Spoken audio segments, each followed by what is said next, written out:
Bien, vamos a profundizar también en lo que ha sido una semana marcada por reuniones, por anuncios desde la seguridad pública con respecto a la violencia en los estadios, en eventos masivos, esto tras los trágicos hechos que terminaron el jueves con la vida de dos hinchas de Colo-Colo. Para eso estamos en contacto con el ministro de Seguridad Pública, Luis Cordero. Ministro, ¿cómo está? Muchas gracias por acompañarnos. Hola, ¿cómo está? Muy buenas tardes. Varios temas. Quiero comenzar primero con lo que también se le consultaba durante la mañana, este reportaje de CIPER que entrega antecedentes de un informe de auditoría interna de Carabineros con respecto a lo que sucedió y termina con la muerte de estos dos hinchas de Colo-Colo. Mencionaba usted que este es un informe que entrega Carabineros al Ministerio Público por la investigación que está desarrollando la Fiscalía.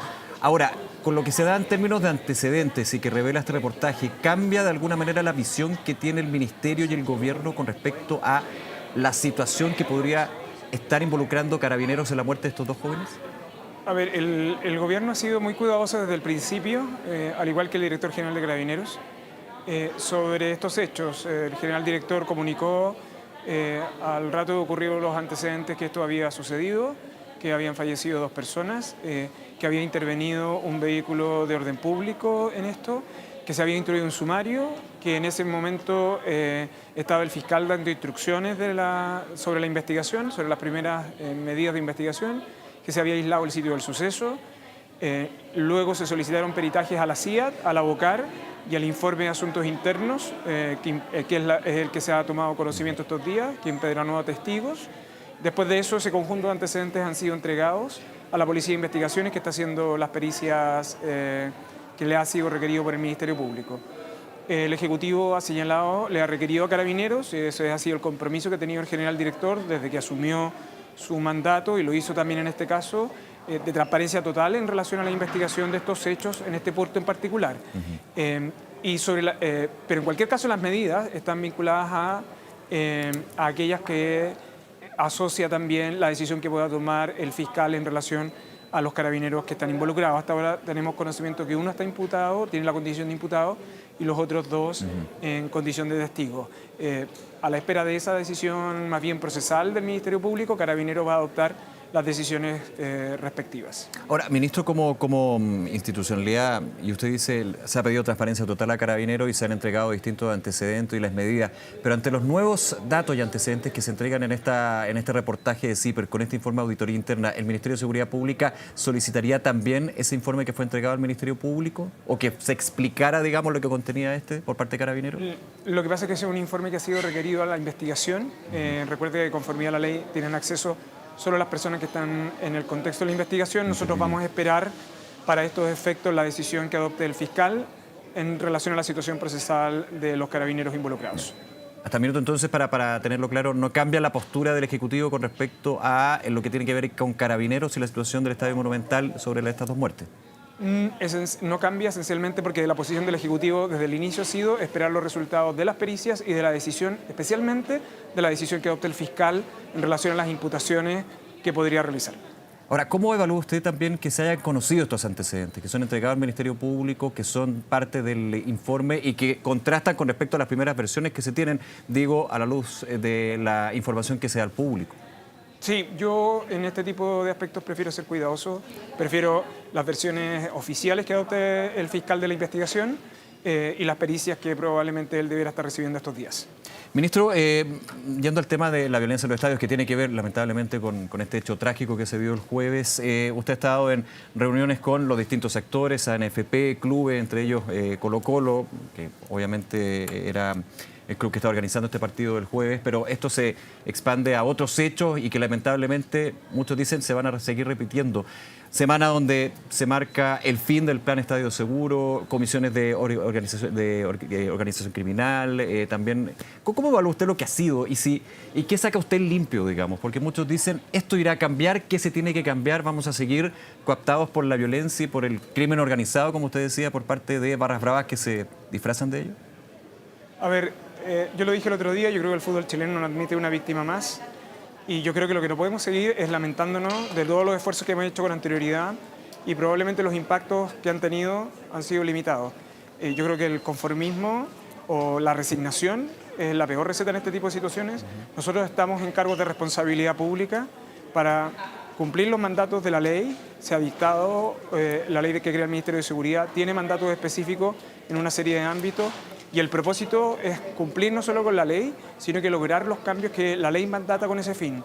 La resignación para una autoridad pública no es una alternativa y el propósito central nuestro es la reestructuración en este ámbito, especialmente para abordar eventos masivos, pero sobre todo por un aspecto que me parece que es clave y que hemos conversado estos días tanto con los clubes, la NFP, ayer en la Cámara de Diputados y con distintos actores que participan del fútbol profesional.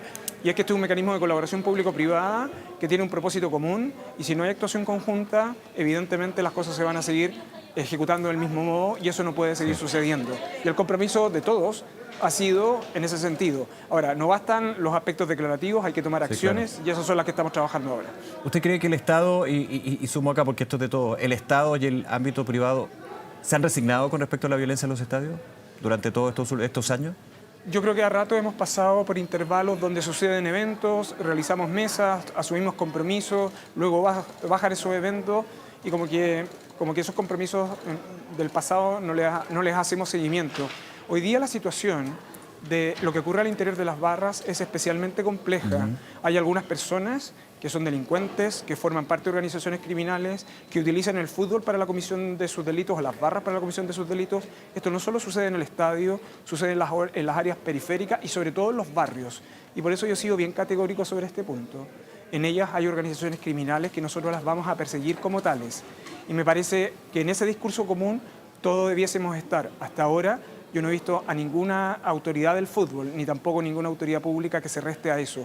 Por el contrario, hay más bien una disposición para avanzar en esa línea, en la convicción de que unos pocos no pueden comprometer un beneficio de muchos. Ministro, varios conocedores de la historia de la violencia en los estadios, de esta crisis, esta problemática, no reciente, sino de hace varios años y que termina, lo último, con la muerte de 2 jóvenes, nos comentaban a nosotros en conversación, en entrevista, análisis, que notaban un punto, quizás no de inflexión, pero sí una diferencia desde el Estado, representante del Estado, del Gobierno, cuando se habla lisa y llanamente de organizaciones criminales dentro de las barras bravas. Que esto siempre ha sido un tema que entre sí, que no, la relación con los clubes. Usted dijo, hay barras bravas, las barras bravas son, o sea, las organizaciones criminales, el crimen organizado está disfrazado de barras bravas. Esto, ¿por qué cree usted, en su experiencia, digamos, que no se ha hablado así directamente y qué puede cambiar, más allá de las declaraciones, las medidas al mencionar esto? Bueno, yo creo que en parte tiene que ver con cómo ampliamos el ámbito del análisis, ¿no? Cuando nos focalizamos solamente en lo que sucede dentro del estadio, probablemente usted va a mirar el desorden y la violencia dentro de él. Sí. Pero cuando usted ve que eso se reproduce en las áreas periféricas, pero sobre todo en los barrios donde miembros de esas hinchadas no solo participan o conniven con personas vinculadas al tráfico de drogas, sino que utilizan el territorio para la disputa y eso genera violencia, que además utilizan la explotación de economías ilícitas, no solo aquellos aspectos que están vinculados al microtráfico. Por ejemplo, los fuegos artificiales que están prohibidos es un mecanismo de contrabando que genera rentas. Entonces, por eso hemos dicho, vamos a abordar eso como organizaciones criminales, vamos a ir por sus mecanismos de financiamiento y también quienes pueden participar en su red de financiamiento. Pero hay otro aspecto que es clave. ¿Qué cambia en esto? Cambia también la estrategia que aborda el Ejecutivo o el Estado de esto, sí. Y para eso el Ministerio de Seguridad va a ejercer las acciones respectivas, pero también el concierto del sistema de seguridad, donde participan distintas agencias, no solo las policías, también el Ministerio Público. Lo que hemos conversado con el Ministerio Público es cómo tener foco ya no solo de investigación en lo que ocurre en la violencia dentro del estadio, sino que también en lo que ocurre alrededor o en el perímetro o en las organizaciones que permiten su financiamiento para la operación en su interior. Sí, y usted también lo ha dicho, ministro, medidas y cambios en las medidas en términos, por ejemplo, en la planificación de los eventos masivos o partidos de fútbol. Le quiero preguntar directamente, va a haber un cambio de horario, de hecho, en el partido de mañana de Universidad de Chile con La Serena, el Estadio Nacional, de 20 horas a 18 horas. ¿Por qué se da ese cambio? ¿Es debido a lo que sucedió el jueves pasado en el Estadio Monumental? Bueno, esa es una decisión que se ha tomado por el delegado luego de un informe técnico del equipo del Departamento de Orden Público y Eventos Masivos del Ministerio de Seguridad Pública. Fue en el contexto de una evaluación técnica de seguridad en la cual también participó ese equipo conjuntamente con Carabineros. Yo creo que tenemos que acostumbrarnos a esos insumos técnicos para la adopción de estas decisiones. Pero no hay un tema en particular, digamos, que pueda... No, tiene que ver, efectivamente, son estadios distintos, son clubes distintos, pero evidentemente estamos a una semana, de hecho. Se va a cumplir una semana de los terribles incidentes que se dieron ahí. Lo que no puede pasar es que el fútbol se interrumpa. Sí. Lo que no puede pasar es que nos detengamos en lo que significa cada una de las fechas. Pero lo que sí hay que seguir los criterios y las medidas de seguridad. Y por eso también se han hablado con los clubes y con la ANFP en torno a sus equipos de seguridad, que es uno de los aspectos que se van a tener en consideración el Departamento de Orden Público y Eventos Masivos para la programación de los siguientes partidos. Ministro, en algún minuto declaraciones de clubes. Ya usted lo contestaba varias veces con respecto a la necesidad de que Carabineros vuelva a los estadios, cuando uno decía, bueno, fueron justamente los clubes quienes solicitaron hace años, digamos, que en la ley de seguridad de los estadios salieran Carabineros. Ahora, ¿ha notado, digamos, no sé si un cambio en el discurso, pero sí un compromiso más férreo, concreto y novedoso desde los organizadores de los eventos del fútbol mismo, que son los clubes, que es la NFP, para hacer un cambio, para hacer un punto de inflexión, como usted dice, más allá de la declaración, efectivamente que estas situaciones no se repitan, con la complejidad que existe, pero con la responsabilidad que muchas veces, y lo digo en términos futbolísticos, se van pateando la pelota de un lado a otro y de la ciudadanía dice, bueno, esto va a quedar igual, es la percepción por lo menos, lamentablemente. Claro, lo que pasa es que esto no se cambia con declaraciones, esto requiere de medidas efectivas y requiere inversión. Una de ellas estaba vinculada al Registro Nacional de Hinchas, a la biometría, que es lo que estaba trabajando en la NFP. El Ejecutivo está promoviendo que el fútbol profesional tenga ese mecanismo, significa inversión de los clubes en los entornos, pero sobre todo en el caso de los estadios privados, inversión sobre ellos para medidas de seguridad de esas características. En la medida que usted tiene medidas de seguridad adecuadas, incluyendo el Registro Nacional de Hinchas y la biometría, usted puede tener anillos de seguridad externos un poco más robustos desde el punto de vista de la gestión del orden público por parte de las policías. Esto no lo cambiamos con declaraciones, esto no lo cambiamos con predisposición de... Esto implica inversiones, implica gastar dinero, y para eso tienen que gastar dinero la NFP y los clubes. ¿El Estado? Y el Estado contribuir, por cierto, en aquellos lugares donde lo que se utiliza son estadios que son provistos por el Estado con ese fin, ¿no? Pero lo clave es la inversión en seguridad de los clubes y de la NFP. Ojo, que en este punto... Yo con todos ellos que quienes he conversado, ellos han manifestado no solo la disposición, sino que la necesidad que así se traduzca. ¿Y sabe por qué? Porque cada fecha que se suspende, los eventos del otro día para Colo-Colo implican mermas económicas muy significativas, no solo por la multa, no solo por los menores ingresos por el aforo, sino porque hay un costo reputacional. Y ese costo reputacional no lo pagan los clubes, lo pagan las marcas. Eso significa que los clubes dejan de tener patrocinios. Dicho de otro modo, la violencia no le conviene a nadie, incluyendo a los clubes y sus ingresos. Entonces, por convicción o por conveniencia, esas inversiones las deben realizar. Ministro, un tema relacionado, tiene que ver más con la política, pero justamente por esta situación de la violencia en los estadios. Usted mencionaba, hay un cambio con el Ministerio de Seguridad Pública, con las potestades, la función que tienen los delegados presidenciales que pasarán a los seremis de Seguridad Pública, pero ya se va a presentar, se anunció una acusación constitucional contra el delegado presidencial de la región metropolitana, Gonzalo Durán.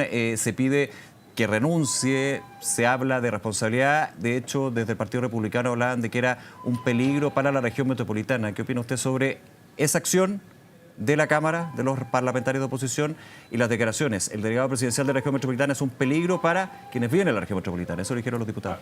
A ver, yo creo que distinguiría dos cosas. La primera tiene que ver, la acusación constitucional es una facultad privativa que tienen la Cámara de Diputados, pero que tiene causales constitucionales muy precisas. Sí. En el caso de la causal constitucional de los delegados es muy concreta. Se refiere a infringir la Constitución y se refiere a la comisión de determinados delitos que son muy específicos, ¿no? Sedición, malversación, no es cualquier cosa. Sí. Por lo tanto, hay algún un test mínimo jurídico que tiene que pasar una acusación. No es simplemente lo que yo creo, sino ese test desde ese punto de vista. ¿Lo ve como una medida de presión para que renuncie el delegado? Puede ser, las dinámicas de la política tienen lógica, pero yo creo que hay un estándar jurídico que uno tiene que pasar al menos. Lo segundo lo que yo señalé ayer, es que llamé a la prudencia, entre otras cosas, porque no tenemos todos los antecedentes de cómo ocurrieron los hechos ese día. No solo de lo que sucedió con el lamentable fallecimiento de estas dos personas, y que parte de lo que hemos conversado da cuenta de eso, y que tiene que ver con las pericias que está desarrollando el Ministerio Público, con la decisión procesal que adopta en ese sentido. En tercer lugar, yo de verdad estoy bien sorprendido con algunas afirmaciones que se han realizado que parten del completo desconocimiento cómo es el proceso desde la solicitud que realiza un club para desarrollar un partido de fútbol hasta la forma y modo en que se dicta la resolución final, pasando por las reuniones de trabajo y los compromisos que son vinculantes con ese fin. A mí me ha sorprendido, de hecho, que parte de los argumentos que se han utilizado desconocen cómo es el procedimiento para adoptar esa decisión. Y lo último, creo yo, que hay que tener cuidado con utilizar la tragedia, ¿no? Y el dolor de los familiares, de las víctimas, para un propósito como este. La afirmación, yo creo que no fue de toda la oposición, fue de algunos diputados republicanos, y yo creo que los excesos retóricos a veces también producen daño. También son una forma de ejercer violencia de las cuales uno tiene que tener cuidado. Para cerrar ese punto, lo que acusan es que ha habido un silencio por parte del delegado y de la autoridad cuando se sabe esta información a través de la segunda en su minuto, de que los planes que se debían aplicar en el Monumental se habían entregado 2 horas antes. Claro, uno diría, no, ¿será así o no? Desde la autoridad no se ha descartado, no se ha confirmado, se ha hablado de un silencio. Ese es un antecedente que es completamente incorrecto. A ver, vamos. Se lo voy a explicar por qué. Porque la resolución final, yo creo que, y por eso a mí me ha sorprendido el desconocimiento, yo por eso he llamado a la prudencia. Especialmente yo llamaría a la prudencia no a los diputados, sino que los asesores de los diputados que probablemente pueden estar redactando ese texto. La resolución final que se emite es el resultado de un proceso de reuniones previas donde quedan consignados acuerdos entre el club organizador, Carabineros, la delegación. En este caso en concreto hubo reuniones el 3 y el 7 de abril. Eso está consignado en documentos, hay comunicaciones entre la autoridad y los organizadores.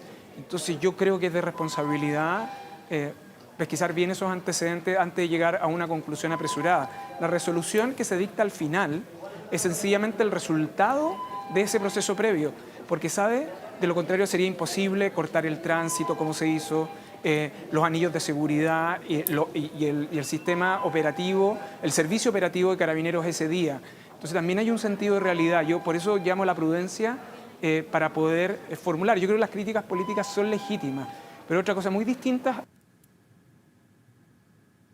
Bien, ahí tuvimos un tema con la comunicación con el ministro Luis Cordero. Hablamos, claro, de distintos temas. Tiene que ver con la violencia, con la inseguridad, violencia en los estadios, con las reuniones que se han mantenido todos estos días con distintas autoridades, actores, digamos, del fútbol. Esto se extiende evidentemente a eventos masivos, pero claro, ha habido una problemática. Ministro, se nos cortó, pero ahí volvimos. Usted me dice en qué parte quedé. Sí, principalmente usted, para cerrar el punto y para hacerle otra pregunta, usted haciendo el llamado a la prudencia en términos de lo que se desconoce, usted dice, por parte de parlamentarios o asesores, de cómo se va fraguando un plan de prevención y de seguridad para este tipo de eventos. Sí, de hecho, yo el día de ayer estuve en la comisión, la subcomisión de crimen organizado, hablando en verdad de lo que sucede entre el fútbol, las barras y el crimen organizado. Fue una reunión reservada. Previamente nosotros estábamos convocados a la Comisión de Deportes, nos tuvimos que excusar porque teníamos esta sesión. Nosotros vamos a ir la próxima semana a esa comisión a dar un poco el relato de los antecedentes del procedimiento. Hoy el subsecretario de Seguridad Pública a esta hora está en la Comisión de Seguridad Pública explicando la reestructuración y sobre todo cómo se pone fin al plan Estadio Seguro y cómo se sustituye por el Departamento de Orden Público y Eventos Masivos. Es decir, el Ejecutivo lo que estaba es proporcionando información y la idea es que el delegado venga conjuntamente con el Ministerio de Seguridad para explicar esta vez el detalle del procedimiento. Y por eso yo llamaba a la prudencia y sobre todo a tener disposición de los antecedentes. Yo creo que los diputados tienen el legítimo derecho a formular sus críticas, pero yo creo que hay que tener cuidado cuando se hacen juicios desprendidos de los hechos, porque eso implica utilizar inadecuadamente las herramientas que la Constitución ha entregado. Ministro Luis Cordero, le hago la siguiente pregunta, más como ministro de Seguridad Pública, como exministro de Justicia y Derechos Humanos y parte también de los impulsores de este Plan Nacional de Búsqueda, entre otras medidas que ha emprendido el gobierno. ¿Qué le parecen las declaraciones de la candidata de Chile Vamos, Evelyn Matei, con respecto a decir que el golpe de Estado era inevitable y que probablemente también era inevitable que muriera gente el 73 y el 74, declaraciones que entregó a Radio Agricultura? Mire, yo hace poco rato algunos de sus colegas me preguntaron sobre este punto. Y quiero ser bien fiel a lo que he dicho. Lo primero es que yo creo que no hay justificación alguna para utilizar la fuerza de las armas y derrocar a un gobierno democráticamente electo. Da lo mismo cuál sea su signo y en qué momento esto ocurra. Una regla democrática básica elemental es que uno no puede justificar la fuerza para apropiarse indebidamente del poder de un gobierno electo democráticamente. Por cierto, esto era algo que la propia Constitución del 25 preveía, ¿no? Y que la propia tradición constitucional chilena siempre la reprobó. Pero yo creo que en los últimos años hemos tenido un retroceso sobre ese punto. Pero yo creo que hay algunas personas que probablemente puedan sostener eso. Lo que de verdad me parece muy complicado. Creo que ofende la conciencia del país. Es la declaración posterior, cuando ella señala que en las muertes entre 73 y 74 eran inevitables. A mí me parece que es una manera de justificar delitos de lesa humanidad. Y permítame 3 ejemplos para eso. Sí. El primero, en ese periodo, se detuvo y se hizo la desaparición de 70 campesinos en Paine. Paine es la comuna que concentra la mayor cantidad de detenidos desaparecidos en el país. Eran campesinos, no tenían militancia política y esencialmente lo que hacían es que estaban vinculados a la tierra. Fueron detenidos y hechos desaparecer. Una buena cantidad de ellos comparecieron voluntariamente a las comisarías. Esos 70 no solo desaparecieron, sino que además destruyeron a 70 familias. Aunque las condenas han llegado en los casos de Paine, los cuerpos de muchos de ellos todavía no son hallados y forman parte del Plan Nacional de Búsqueda. En marzo de 1974, la dictadura informó que José Toá supuestamente se había suicidado. Con posterioridad y décadas después, se pudo acreditar que José Toá fue torturado y lo mataron. Y fueron condenados 2 coroneles de la FACH. Me parece, en algún sentido, no tener claridad de eso que ofende la conciencia del país. En septiembre de 1974, Carlos Prat fue asesinado en Buenos Aires por instrucciones de la dictadura. Esas 3 muertes sí eran evitables. Esos 3 eventos, poniendo 3 ejemplos del periodo de tiempo, que a mí me parece que poner un periodo de tiempo para justificar crímenes de lesa humanidad en un contexto de quiebra institucional, me parece que ofende la conciencia del país. Cuando se justifica con una guerra civil, en ese periodo que habla la candidata y que se ha escuchado también de distintos sectores de la derecha, de la oposición en este caso, de alguna manera, ellos o nosotros, planteándole ese punto. Los 70 campesinos de Paine fueron detenidos sin ninguna arma. Muchos de ellos se presentaron voluntariamente. Ellos no participaban de ninguna guerra civil. José Toá fue relegado y detenido en Dawson. Él no era representante de ninguna guerra civil. Carlos Prat fue asesinado con su señora mientras se encontraba en Buenos Aires. Él no formaba parte de ninguna guerra civil. A mí me parece que viola la conciencia democrática y sobre todo a las víctimas y sus familiares los dichos que ella hoy día formuló. Y me parecen extremadamente graves y me parece un retroceso de un sector que yo creo que cuando había retornado a la moneda mediante el voto democrático, al menos existía un criterio básico que en este tipo de aspectos, ese tipo de muertes con indiferencia de su fecha, son sencillamente injustificables. Sí, por último, ministro, en los minutos que nos quedan y agradeciendo su disponibilidad para hablar de tantos y otros temas, como siempre aquí en Canal 24 Horas. Han habido consultas, también una comisión que está revisando el tema de esta llegada de ciudadanos haitianos. Usted ha explicado que esto es parte del proceso de reunificación familiar. Desde la oposición se critica que hay dejos de irregularidad en términos de la llegada de los charters, 11 menos de un poquito más de un mes, digamos, en términos también de quienes llegan, en términos también de la información que se sostiene y de que el 2023 y 2024 no se generó esta llegada de ciudadanos haitianos por reunificación familiar. ¿Hay algo irregular? ¿Hay algo que investigar? ¿Cuál es la postura del gobierno? ¿Ha cambiado con respecto a eso? ¿Y cómo se contesta esto a la oposición y a quienes critican esto? A ver, estos días ha sido citado el director de Migraciones, también estuvo el ministro Elizalde. El director de Migraciones ha explicado que las personas que han llegado al país lo han hecho con visa. Son esencialmente niños, niñas y adolescentes cuyos padres tienen residencia definitiva en Chile. Y por eso son visas de reunificación familiar. El director de Migraciones ha dado el detalle en la Cámara de Diputados sobre este fin. Lo segundo, esos vuelos que aterrizan en el país lo hacen previa autorización de la Dirección General de Aeronáutica Civil.